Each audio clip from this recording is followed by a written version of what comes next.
WhatsApp message किया है या टेक्स्ट किया है जिसके अंदर ये लिखा हुआ है कि आपके पैन कार्ड को ब्लॉक कर दिया जाएगा, आपके आधार कार्ड को ब्लॉक कर दिया जाएगा, आपके सिविल को ब्लॉक कर दिया जाएगा, 406, 419, 420, 467, 468, 471, 120 ये सारी धाराएं आपके ऊपर लगा दी जाएंगी।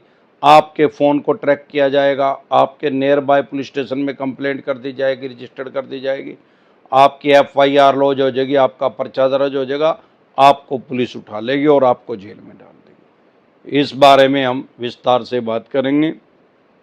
जैसा कि आप अपनी स्क्रीन पे देख रहे हैं, ये सभी बातें लिखी हुई आ रही हैं।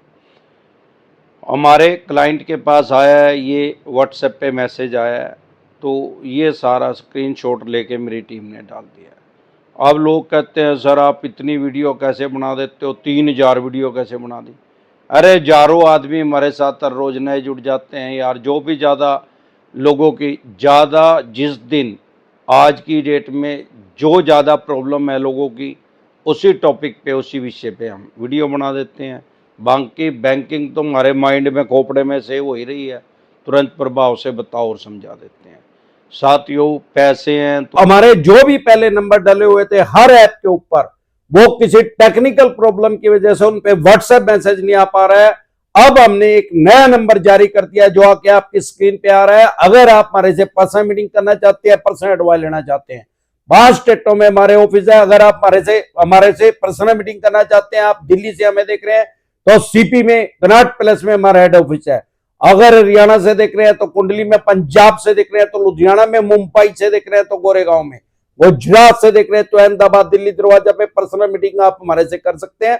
इसके अलावा अलग अलग स्टेट में मैं टाइम लिया आता रहता हूं। आपकी स्टेट में मैं कब आ रहा हूं, आप अपनी स्टेट में मेरे से पर्सनल मीटिंग करना चाहते हैं, पर्सनल एडवाइस लेना चाहते हैं या टेलीफोनिक एडवाइस लेना चाहते हैं, तो आपकी स्क्रीन पे एक नया नंबर आया हुआ है। जो पुराने नंबर है वो सब टेक्निकल प्रॉब्लम की वजह से बंद हो गया, उन पे व्हाट्सएप मैसेज नहीं आ पा रहा। अब जो नया नंबर आपकी स्क्रीन पे आ रहा है उसको सेव करके व्हाट्सएप मैसेज करके आप मेरी टीम से अपॉइंटमेंट ले सकते हैं पर्सनल मीटिंग करने के लिए या टेलीफोनिकली एडवाइस लेने के लिए। एक बार जोर से मिलकर नारा लगाएंगे, जय ससुराल वालों की। तो इनके पैसे दे दे और मरे हुए सांप को अपने गले से निकाल दे। नहीं पैसे हैं तो राहु केतु ग्रह तो क्या करेगा, दुनिया का कोई ग्रह धरती पे आके आपका कुछ नहीं बिगाड़ सकता।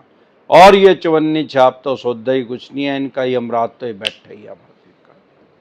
साथियों सबसे पहले आप एक बात समझेंगे कि अगर कोई भी बैंक, NBFC कंपनी ऐसा आपके पास नोटिस भेज रहा है, मेल भेज रहा है, व्हाट्सएप कर रहा है, टेक्स्ट मैसेज कर रहा है, कभी भी कोर्ट से व्हाट्सएप मैसेज नहीं आता, ना ही कोर्ट से डायरेक्ट मेल आती है और ना ही EMI डिफॉल्ट होने से ऑटोमेटिक ही कोर्ट में केस हो जाता है। हमारे देश में लगभग 6 करोड़ आदमियों के लोन डिफॉल्ट हो रहे हैं और उसमें 70% जो हैं वो क्रेडिट कार्ड के हैं। आम आदमी जो है वो क्रेडिट कार्ड को लोन समझता ही नहीं, उसको क्रेडिट कार्ड ही समझता है। अरे भाई क्रेडिट कार्ड भी प्री अप्रूव्ड लोन है। जितनी भी इन्होंने आपको लिमिट दे रखी है, आपको 1 लाख की दे रखी है, चाहे 10 लाख की, चाहे 50 लाख की, डज नॉट मैटर, उतना ही आपका प्री अप्रूव्ड लोन है, वो पर्सनल लोन है और सबसे खतरनाक लोन है। सबसे ज्यादा उसमें ब्याज लेते हैं, जो कि कहते हैं बिना ब्याज के पैसे मिलेंगे। 60% तक मिनिमम के नाम से इंटरेस्ट ले रहे हैं लोग। भगवान ना करे टाइम पे नहीं दिए गए तो ब्याज पेनल्टी जुर्माना लगा के 160% भी कर देते हैं। अब इस सिनेरियो में क्या हो रहा है कि जैसे 6 करोड़ के करीब लोन डिफॉल्ट हो गए, अब सारे केस तो कोर्ट में गए नहीं भाई। सारे देश में हमारी कोर्ट में, जितनी भी कोर्ट है हमारे देश में, लगभग 5.25 करोड़ केस चले हुए हैं। अब सवाल ये है कि वो 5.25 करोड़ जो केस हैं वो सारे लोन के तो है नहीं, रेप का भी है, कत्ल का भी है, अटेम्प्ट टू मर्डर का भी है, चोरी का भी है, डकैती का भी है, दहेज का भी है, तलाक का भी, और अन्य 50 तरह के केस चले हुए हैं, लोगों के जमीन जायदाद से रिलेटेड चले हुए हैं। अब वो 6 करोड़ केस क्यों नहीं चले? इसका मतलब कहने का भाव ये है हमारा कि लोन की EMI डिफॉल्ट होने से डायरेक्ट केस नहीं होता। बैंक या NBFC कंपनी आपके ऊपर केस कर सकते हैं, डायरेक्ट थाने में FIR लॉज नहीं कर सकते, पर्चा दर्ज नहीं कर सकते। आपके खिलाफ बैंक या एनबीएफसी कंपनी कोर्ट में केस कर सकते हैं, वो भी 3 महीने के बाद, जब आपका लोन एनपीए में चला जाएगा। और कोर्ट में केस कोई 302 का नहीं कर सकते, या तो चेक बाउंस का या ईसीएस बाउंस का या रिकवरी के लिए, बस दैट्स ऑल। इसके अलावा और कोई केस नहीं कर सकते कोर्ट में। अब सवाल ये आता है कि 406, 419, 420, 467, 468, 471, 120 भी, इसका मतलब क्या है? अरे 406 का मतलब है अमानत में खयानत। अरे भाई, अमानत में खयानत तो हो कैसे गई भाई? बैंक ने आपको लोन दिया, अमानत में खयानत का मतलब क्या है? डेफिनेशन क्या है, परिभाषा क्या है उसकी? भाई आपने कोई किसी से सामान लिया विश्वास पे और आपने उसको सेल कर दिया या कहीं छिपा दिया या खुर्द बुर्द कर दिया, नष्ट कर दिया उसको। अब सवाल ये आता है, अगर आपने लोन लिया तो कहां छिपा दिया, कहां खुर्द बुर्द कर दिया, कहां उड़ा दिया उसको, कहां सेल कर दिया उस लोन को? तो ये धारा आपके ऊपर लग ही नहीं सकती, कॉमन सेंस की बात है। 419, 420 ये तो सारी दुनिया को पता है यार, सारे देश में, क्या दुनिया ने दूसरे देशों नहीं पता? ये तो फोर्जरी की धारा है 420 जो है, ठगी की है। अब ठगी हुई कैसे?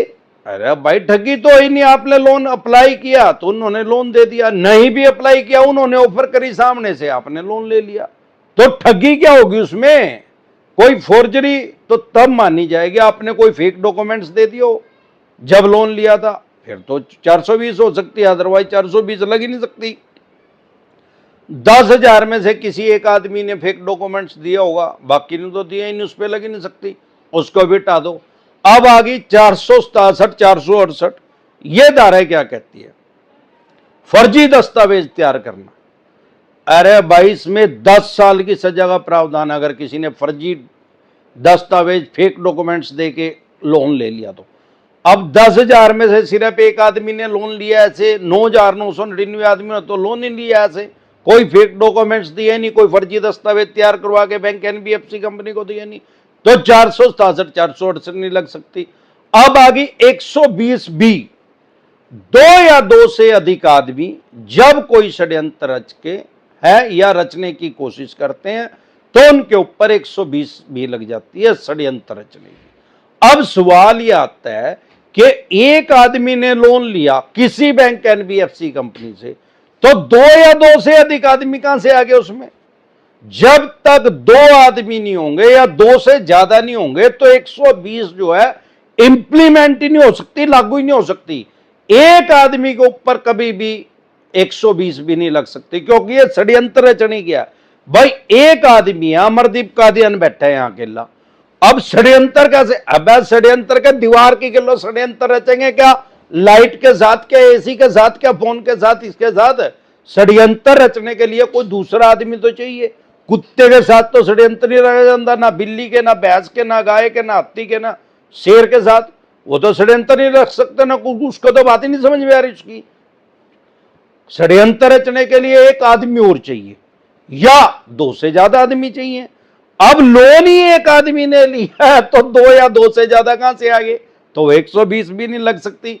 यहां तक आपको समझ में आ गई कि इनमें से कोई भी एक्ट आपके ऊपर इंप्लीमेंट नहीं हो सकता, लागू नहीं हो सकता। अब सवाल ये आता है, आपका आधार कार्ड ब्लॉक कर देंगे, आपका पैन कार्ड ब्लॉक कर देंगे।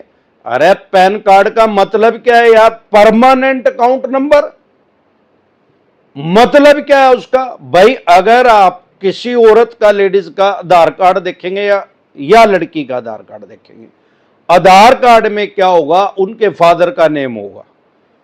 अब जब उनकी शादी हो जाएगी तो फिर हस्बैंड का नेम आ जाएगा, लेकिन पैन कार्ड में क्या होगा? फादर का नेम होगा। वो लड़की जब तक जिएगी, जब तक वो हरिद्वार जाएगी, उसके बाप का ही नाम लिखा रहेगा उसमें, फादर का ही नेम लिखा रहेगा उसमें। क्यों? क्योंकि वो परमानेंट अकाउंट नंबर है, लाइफ में, जिंदगी में सिर्फ एक बार मिलता है। भाई कोई औरत की, किसी लड़की की शादी होगी, भगवान ना करे उसने तलाक कर लिया, या बहुत सी एक्ट्रेस हैं वो 2-2, 3-3 शादियां कर रही हैं, तो फिर 2-2, 3-3 आदमियों के नाम आएंगे उसमें।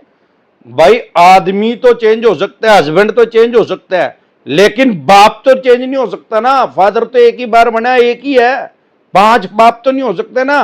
तो वो एक फादर है, उसी का नाम लिखा गया, परमानेंट अकाउंट नंबर हो गया, उसको शॉर्ट में पैन बोलते हैं। तो पैन नंबर जो है वो भारत सरकार ने आपको दिया, इन उठाई ने थोड़ी दिया है जो उसको ब्लॉक कर देंगे। अब आगे आधार कार्ड, अरे तो यूनिक आईडी है यार, सारी दुनिया के अंदर भी ऐसी कोई आईडी नहीं है किसी भी आदमी की। ये तो हमारी आंखें भी स्कैन हो रही हैं, हाथ भी हो रहे हैं, इसमें हर चीज स्कैन हो रही है, फेस भी हो रहा है। अब तो ऐसे स्कैनर लगा दिए हैं तो फेस से ही स्कैन करने लग गए हैं, लेकिन वो आधार कार्ड से कनेक्ट है जब भी तो स्कैन कर पा रहे हैं। अब उसको ये ब्लॉक कर देंगे। उसको कैसे ब्लॉक कर देंगे? उसको अपने आधार कार्ड को ही आप ब्लॉक नहीं कर सकते, ये तो उठाई गिरे कौन कर देगा? आप अपने आधार कार्ड में बगैर अपने नंबर के उसमें कुछ चेंज ही नहीं कर सकते। वो आईली सिक्योरिटी में है भारत सरकार की, उसमें कोई छेड़छाड़ नहीं कर सकता, तो उसमें कुछ कर ही नहीं सकते। अब आ गया सिविल। अब सिविल को ब्लॉक कैसे करेंगे? बेवकूफ बना रहे हैं पब्लिक का। अरे सिविल को डाउन तो कर सकते हैं, हमें भी समझ आती है। सिविल ये नहीं डाउन करते, ये तो सिर्फ रिपोर्ट भेजेंगे भाई इस आदमी ने पैसे नहीं दिए।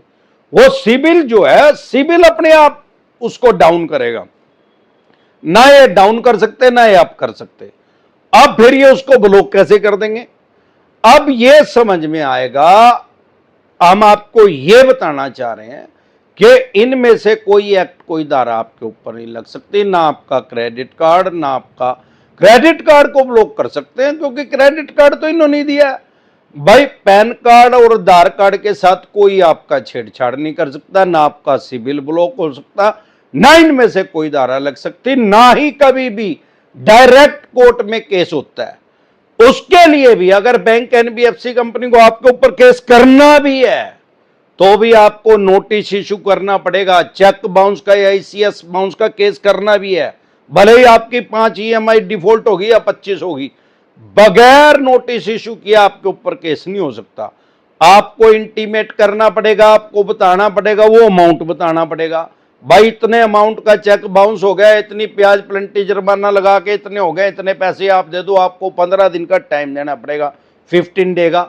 अगर आपने वो पैसा नहीं दिया, चाहे सीएस बाउंस का भी है, उसमें भी सेम है, दोनों सिमिलर हैं, तो 15 दिन का उसमें टाइम देना पड़ेगा। आपने पैसा नहीं दिया तो आपको फिर 1 महीने के अंदर अंदर, पहले 15 दिन का आपको टाइम दे दिया, फिर उसके बाद 1 महीने के अंदर अंदर आपके ऊपर चेक बाउंस का या ईसीएस बाउंस का केस कर सकते हैं, यानी टोटल 45 दिन के अंदर। अगर 45 दिन के अंदर नहीं किया या आपको नोटिस ही नहीं दिया, डायरेक्ट केस कर दिया, तो वो इनवैलिड है, इनलीगल है, गैर कानूनी है, उसकी कोई वैल्यू नहीं है। हाँ, चवन्नी छाप खुद सही एडिट करके अगर आपके पास, आप कॉमन सेंस अपनी यूज करें, अगर कोई नोटिस आ रहा है और वो आ रहा है कोर्ट का आपके पास, आपको ये बता रहे हैं चवन्नी छाप के कोर्ट से आया, और उससे पहले कोई बैंक एनबीएफसी कंपनी ने आपके पास नोटिस ही नहीं दिया, तो वो तो 100% ही फेक है यार। जब अमरदीप कादियान ने बता दिया कि आपको पहले नोटिस आएगा, 15 दिन का टाइम दिया जाएगा। अरे यहां वर्ल्ड की सबसे बड़ी डेमोक्रेसी है, दुनिया का सबसे बड़ा लोकतंत्र है। या तो भगवान ना करे अमरदीप कादियान ने किसी को मार दिया और मेरे को मृत्यु दंड की सजा होगी, फांसी की होगी, फांसी देने से पहले डेथ वारंट के ऊपर मेरे साइन चाहिए। जिसको डेथ दी जाएगी उसके भी साइन चाहिए उस डेथ वारंट के ऊपर। जज साहब के, उसके तो जेलर के तो चाहिएंगे और आदमियों के, लेकिन उसके भी चाहिएंगे। अब सवाल यह है कि वो अमरदीप कादियान तो करेगा नहीं, लेकिन उसके हाथ पकड़ के साइन करवाए जाएंगे। अगर अमरदीप कादियान अनपढ़ होगा तो उसके अंगूठा लगवाया जाएगा, ओएसवी की जाएगी, ओरिजिनल सीन वेरिफिकेशन। तो इस तरह से आप अपने राइट्स और अधिकार जान ले। डेमोक्रेसी में ऐसा कभी नहीं होता। एक बार जोर से मिलकर नारा लगाएंगे, जय ससुराल वालों की जय।